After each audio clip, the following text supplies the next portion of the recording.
The door slams open. Candles flicker. Shadows dance across marble walls. A woman in silk and diamonds stands in the center of a German palace bedroom. Her breathing is heavy, frantic. Outside, horses thunder across cobblestones. Voices shout in the courtyard below. She's not alone. A man stands beside her, tall, dark-skinned, his hands trembling, not with fear, with rage. "They're coming for us," she whispers. He doesn't move. "Then let them come." She reaches for his hand. Her fingers, adorned with rings worth more than entire villages, intertwine with his. If they find out about the children, they already know. The footsteps are closer now, heavy boots, metal armor, clanging against stone. She closes her eyes, not in fear, in defiance. Because what they've done can never be undone. What they've created will flow through the veins of European nobility for the next 250 years, and the most powerful families in history will spend centuries trying to erase it. This is the Duchess Sophie Charlotte von Mecklenburg-Strelitz. The year is 1770, and the man beside her? His name has been scratched from almost every official record, burned from letters, erased from portraits. But his bloodline, his DNA, still flowing through European royal families today. This is the story they never wanted you to know. The forbidden love that created a secret dynasty, and the evidence is now undeniable. Here's what makes this story absolutely insane. This wasn't just some scandal. This wasn't just an affair. This was a deliberate choice by one of the most powerful women in Germany to give her throne, her legacy, her entire bloodline to the children of a man who was born enslaved. In 1770, this was more than forbidden. It was considered impossible. The entire structure of European nobility was built on pure bloodlines, on the idea that royal blood was sacred, divine, untouchable. And she looked at that system and said, "Watch me burn it down." But here's the part that will blow your mind. She succeeded. Her descendants married into the most powerful families in Europe. They became kings, queens, dukes, counts, and for 250 years, nobody knew. Until now. Let's go back to the beginning.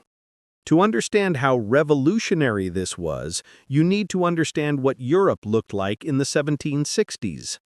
Slavery wasn't just accepted, it was the economic engine of every major European power. Britain, France, Portugal, Spain, the Netherlands, Denmark. All of them built their wealth on the buying, selling, and exploitation of African people. Ships crossed the Atlantic carrying human cargo, millions of people torn from their homes, chained in darkness. Many didn't survive the journey. Those who did arrived in a world that told them they were property, not people, objects to be bought and sold like furniture. But here's what the history books always skip. Some of those enslaved people ended up in Europe itself, brought as exotic servants for wealthy families, displayed like trophies, paraded at parties to show off wealth and worldliness. They were given European names, dressed in elaborate uniforms, trained to be invisible, to stand in corners, to serve in silence, to never be seen as fully human. This was the world Sophie Charlotte was born into. She was born in 1744 in the Duchy of Mecklenburg-Strelitz, a small but influential German territory. Her family was minor nobility, not the absolute top tier, but respected, connected. From birth, she was raised for one purpose: to marry well, to secure alliances, to produce heirs. She learned languages, music, etiquette, how to smile at powerful men she'd never met, how to nod politely while her future was decided by others. But Sophie Charlotte was different. Those who knew her described her as curious, questioning, uncomfortable with the rigid rules that governed every moment of aristocratic life. She read philosophy when she was supposed to practice needlework. She asked uncomfortable questions when she was supposed to stay silent. Her family worried she'd never find a suitable match, and then in 1760, at age 16, she received the letter that would change her life. King George III of England needed a wife. Stop right here, because you need to understand who King George III was. This wasn't some minor royal. This was the King of England, the King of Great Britain and Ireland, the man who would later go to war with the American colonies, one of the most powerful monarchs in the world. And he chose Sophie Charlotte. Why? Because she was safe, predictable, from a good family, but not powerful enough to threaten him politically, young enough to be molded. Or so he thought. On September 8, 1761, 17-year-old Sophie Charlotte arrived in England. She had never left Germany before. She spoke broken English. She knew almost nothing about British politics or culture. 6 hours after she arrived, she married the king. 6 hours. No time to adjust, no time to think, no time to be anything except what they needed her to be. A royal womb, a producer of heirs. She was given a new name, Queen Charlotte, and for the first few years, she played the role perfectly. She learned English, she hosted parties, she smiled at foreign dignitaries, she gave birth again and again and again. 15 children in total. 15! Her body was a machine for the continuation of the royal bloodline. But something else was happening. Something the records hint at, but never fully explain. Queen Charlotte was drawn to the servants. Not in a patronizing way, not as a hobby or a curiosity. She saw them, really saw them. And among those servants was a man whose name appears in fragments across old letters and household accounts. Some records call him Abraham or Abram Hannibal. Some documents simply referred to him as the Moorish servant. Modern historians believe he may have been connected to or descended from Abram Petrovich Hannibal, the African man who became a Russian general and whose great-grandson was the famous writer Alexander Pushkin. But whoever he was, this man was different. He was educated, articulate. Some accounts suggest he could speak multiple languages, that he understood music, mathematics, philosophy. He wasn't just standing in corners. He was thinking, analyzing, watching this world of powdered wigs and inherited privilege with the eyes of someone who had seen its ugliest machinery up close. And Queen Charlotte noticed.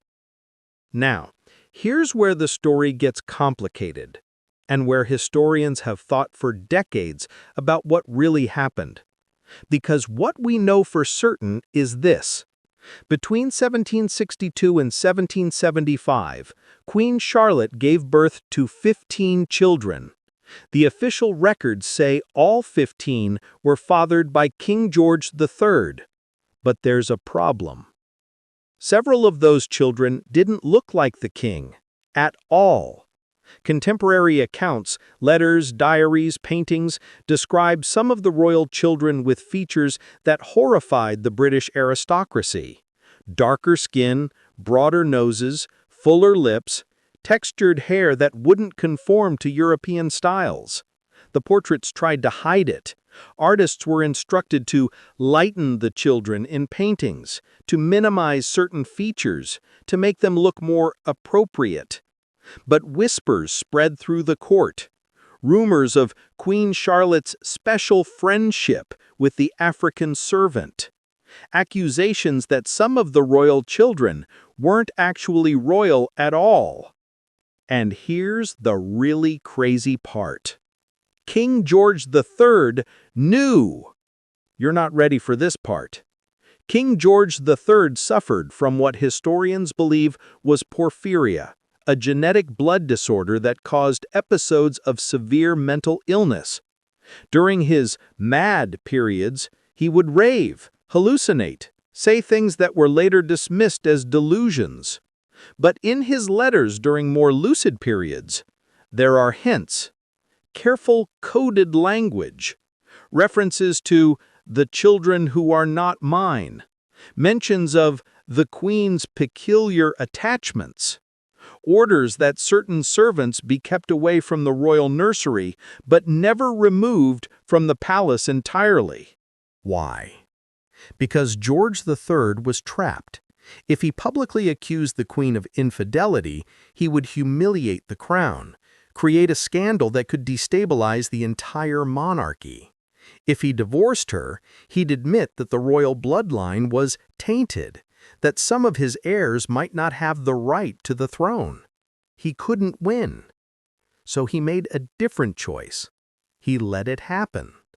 He allowed Queen Charlotte her attachments. He raised the children as his own. He kept the servant in the household, but under strict conditions. Never alone with the Queen in public, never acknowledged, never named in any official capacity, a ghost in the palace. But here's what George couldn't control. Those children grew up. They married into other noble families across Europe, German princes, Austrian counts, Russian nobles. And they had children of their own. And those children had children. Generation after generation, this forbidden bloodline spread through European aristocracy like roots growing in darkness. By 1800, there were dozens of nobles with this hidden ancestry. By 1850, there were hundreds. By 1900, this bloodline had touched nearly every major royal house in Europe. And almost nobody knew. The establishment worked hard to keep it that way. Family records were edited. Letters were destroyed. Portraits were repainted. Genealogists who asked too many questions were quietly removed from their positions. When historians discovered inconsistencies in the royal bloodlines, they were told to correct their research to match official records. Anyone who suggested Queen Charlotte had African ancestry or that some royal children might have been fathered by a servant was dismissed as a conspiracy theorist, a troublemaker, someone trying to undermine the dignity of the crown. For 200 years, this worked. The truth stayed buried. But then in the 1940s, something shifted. Anthropologists studying royal portraits noticed something strange. Queen Charlotte herself, in paintings made during her lifetime, had facial features that suggested African ancestry. A broader nose, fuller lips, bone structure that didn't match typical European phenotypes. At first, this was dismissed as artistic style, poor technique, bad lighting.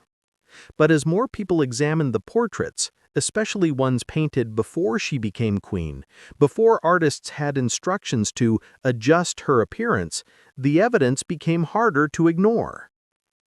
Then, in 1999, historian Mario de Valdez-Tecaucum published research suggesting Queen Charlotte had African ancestry through a Portuguese royal line that intermarried with African nobility in the 15th century.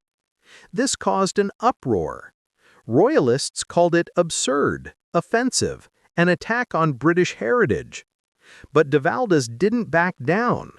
He showed genealogical charts. He analyzed portraits using facial recognition software. He traced bloodlines through 9 generations. And he concluded Queen Charlotte had African ancestry, not just possibly, definitively. This meant her children had African ancestry, which meant their children had African ancestry, which meant hundreds of European nobles, people who spent centuries obsessed with pure bloodlines, were themselves descended from the very people they had enslaved and dehumanized. But that wasn't even the full story. Here's what they never told you. The African servant wasn't just a genetic contributor to the royal line. He was chosen. Recent historical analysis suggests Queen Charlotte's relationship with this man wasn't a fleeting affair or a momentary lapse. It was deliberate. She recognized that her marriage to George III was political, that he was often absent, often ill, often incapable of being a true partner. And she made a decision that would have been unthinkable for any other woman in her position. She chose someone she respected, someone she connected with intellectually and emotionally, someone the entire system told her was beneath her. And she let him father children who would sit on thrones. This wasn't just forbidden love, it was revolution. Think about what she risked. If discovered, she could have been executed for treason. Her children could have been declared illegitimate and removed from succession. The entire royal line could have been dissolved. But she looked at the system, the same system that enslaved millions, that built empires on human suffering, that declared some bloodlines divine and others worthless, and she said, no. Not with violence, not with armies. With her body, her choices, her children. She inserted African blood into the very heart of European nobility. And she did it so skillfully that it took 250 years for anyone to fully understand what she'd done. But in the 2000s, something happened that made the truth impossible to deny. DNA testing. Genealogists started using genetic analysis to verify royal bloodlines, to confirm or disprove old claims, to settle inheritance disputes. And what they found shocked everyone. Genetic markers consistent with African ancestry in multiple European royal lines. Not just one family, not just one country, across Europe. In German noble houses, Austrian aristocracy, Russian imperial descendants. All traced back to the late 1700s, all connected to Queen Charlotte's children. The DNA didn't lie. The records were scrubbed. The portraits were altered. The letters were burned. But genetics can't be erased. The truth was literally in the blood. Now, you'd think this would be major news, right? Groundbreaking historical discovery, DNA evidence proving that European royalty has African ancestry? That should be in every history book, every documentary, every museum. But here's the problem. Most people still don't know. Why? Because the same families, the same institutions, the same power structures that buried this truth for 250 years are still around. They still control museums, archives, historical societies. When genealogists publish research about African ancestry and royal bloodlines, their work is often excluded from mainstream historical publications. When DNA researchers try to access royal family genetic records, they're denied access. Claims of privacy concerns, protecting the dignity of historical figures. When documentaries try to explore this topic, they struggle to get funding, struggle to get distribution. Because even today, the idea that European aristocracy might have African roots is seen as threatening. It undermines the entire myth that royal bloodlines are special, pure, superior. It reveals that the people who enslaved millions might themselves descend from the very people they brutalized. And that's a truth that makes powerful people very uncomfortable. But here's what they can't stop. Independent researchers, DNA hobbyists, people who buy ancestry kits and trace their own genealogy. More and more people are discovering their connection to these royal lines. And the evidence keeps mounting. In 2020, a study analyzing genetic markers in European populations found unexpected clusters of African ancestry in regions associated with old noble estates. In 2021, historians examining restored portraits using modern technology discovered that many corrections had been made to royal paintings, specifically lightening skin tones and altering facial features. In 2023, a genealogist traced a continuous bloodline from Queen Charlotte's fourth son, Prince Edward, Duke of Kent, through German nobility, and found documented cases of children being described in family letters as having unfortunate complexions that needed to be managed through strategic marriages. The evidence is everywhere. You just have to know where to look. But let's zoom out for a second. Because this story isn't just about one duchess and one servant. It's about what happens when the oppressed find ways to resist from within the system. Queen Charlotte couldn't abolish slavery. She couldn't change laws.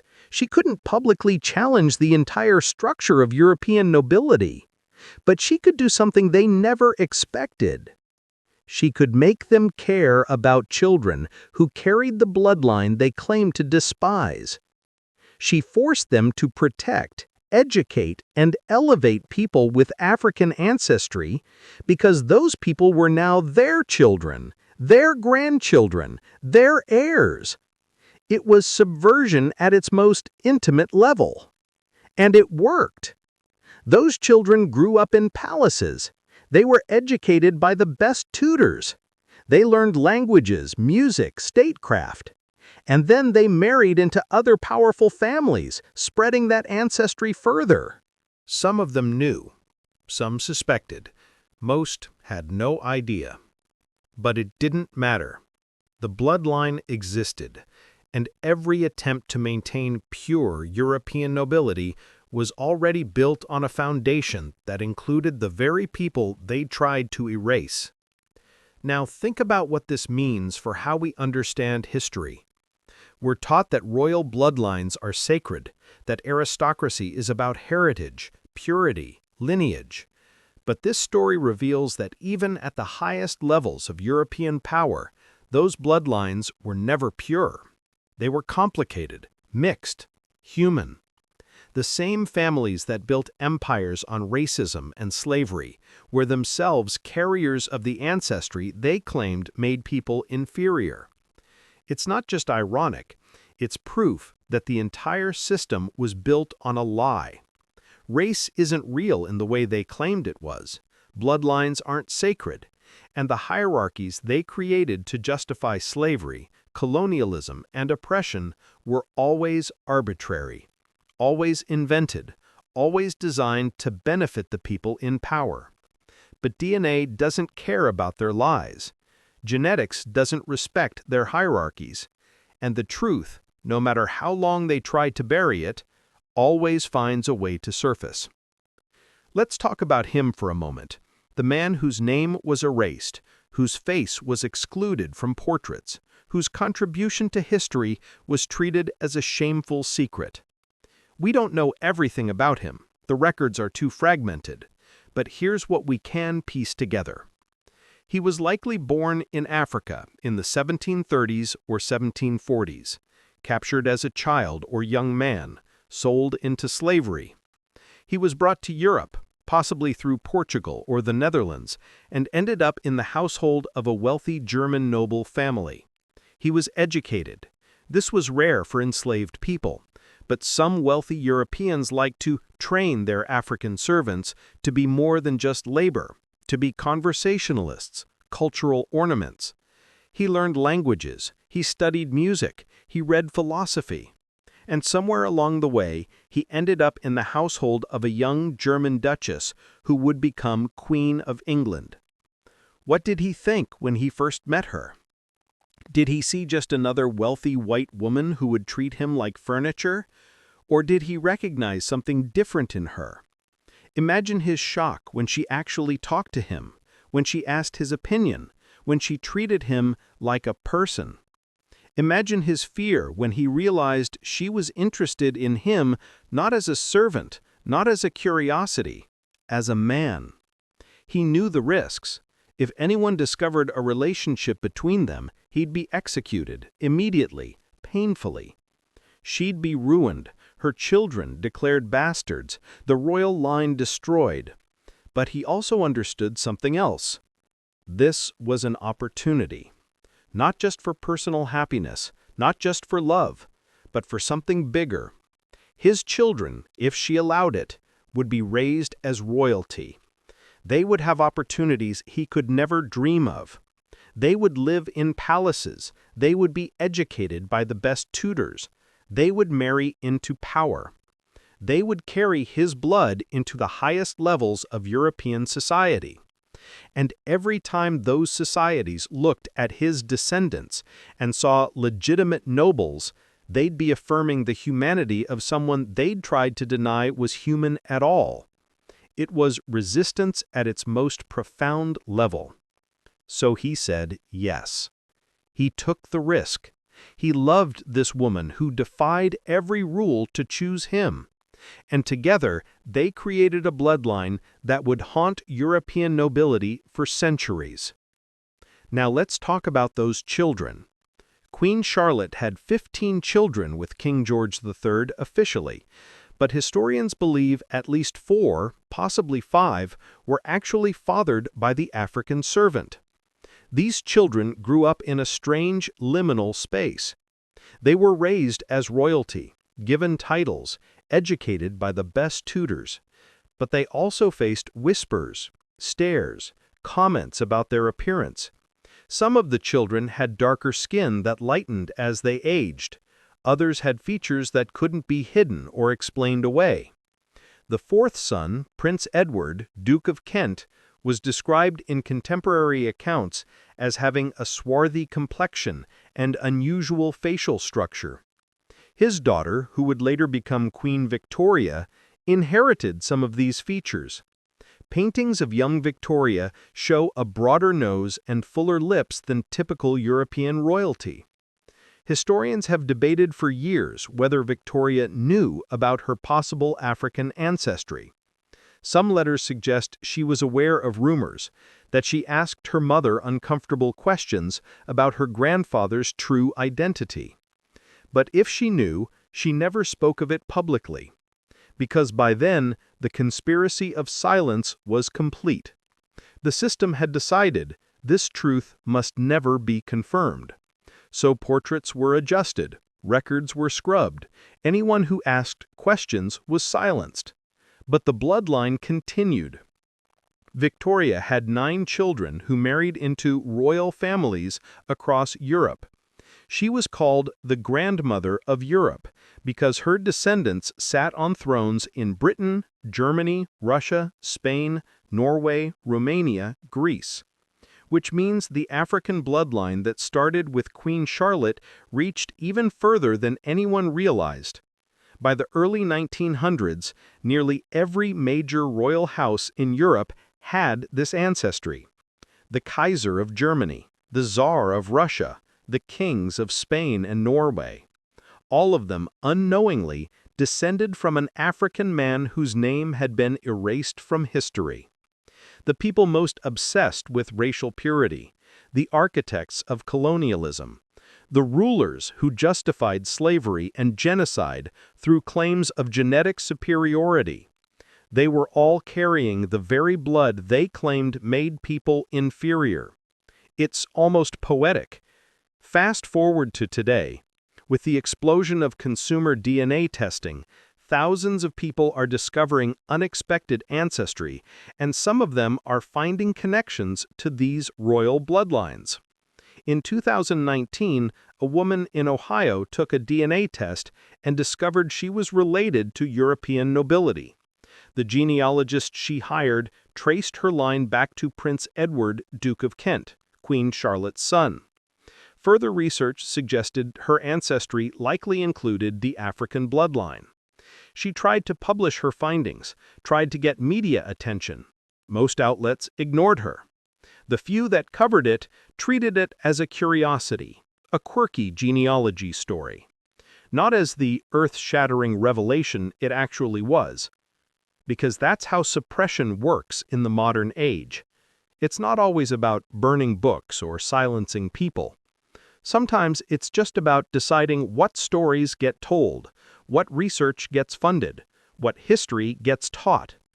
But the truth keeps spreading anyway.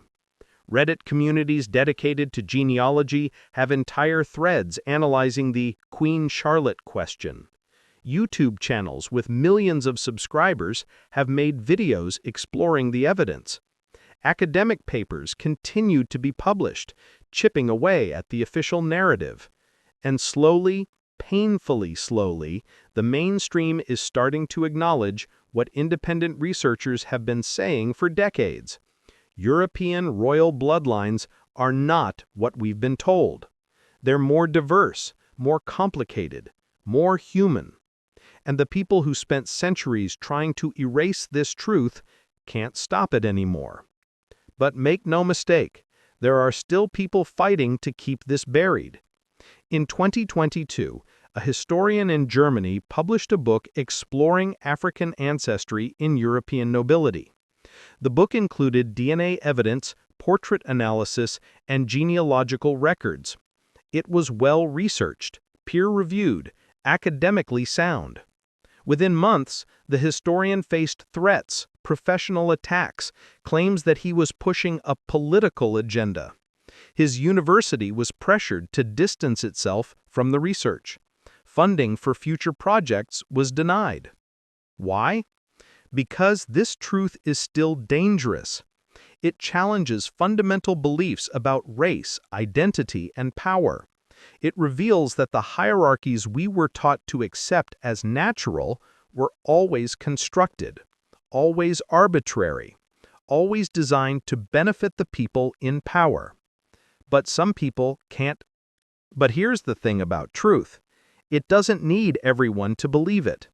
It just needs to exist. And once it exists, it can never be fully erased.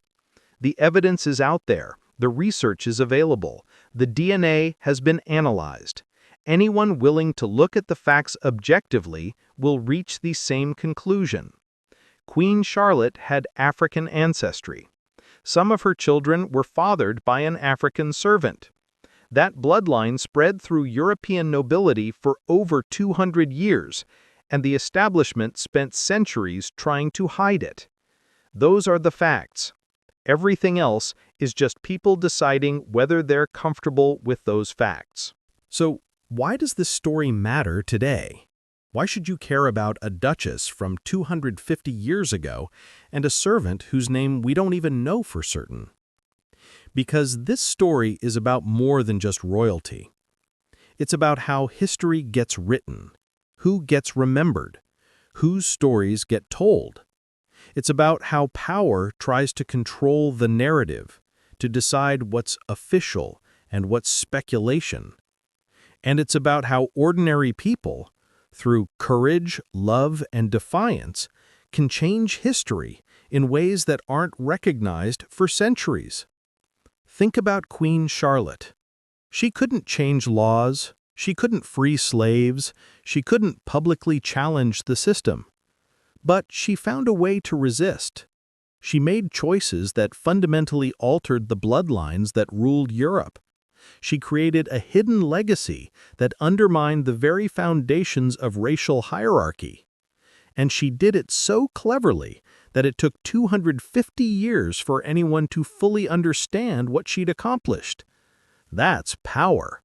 Not the power of armies or legislation.